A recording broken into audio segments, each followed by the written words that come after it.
આજે નવા વર્ષના રાત પંચમમાં મગફળીનું મુહૂર્ત કરવામાં આવ્યું છે અને ટોકન સિસ્ટમ ચાલુ કરાવી 100 થી 200 વાળ સોયાબીનના 200 વાળ મગફળીના મંગાવી અને અન્ય એજન્સી રૂટીન પ્રમાણે ખેડૂતો લઈને આવ્યા છે એની હરાજી ચાલુ કરી દીધેલી છે અને બપોર સુધીમાં બધા માલની હરાજી થઈ અને વેપારીઓનો માલ પલળ્યો નહીં એવી પૂરી તકેદારી રાખી અને આનો નિકાલ કરવામાં આવશે.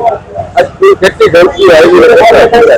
32 જર્સીઓ રાજકોટ રોડમાં આવતી 32 જર્સી મંગાવવામાં આવી છે અને બધી ઉતારી એની હરાજી ચાલુ કરી દેવાની છે. ખાસ કરીને આજના ભાવ કેવા રહ્યા?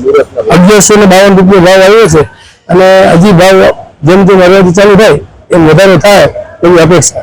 ખેડૂતોને શું સલાહ દેજો?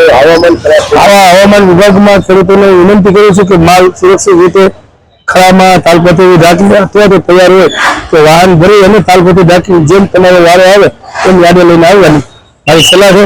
યાર્ડમાં પણ પલળવા નહીં દઉં એની ખેડૂતોને ખાતરી આપું છું.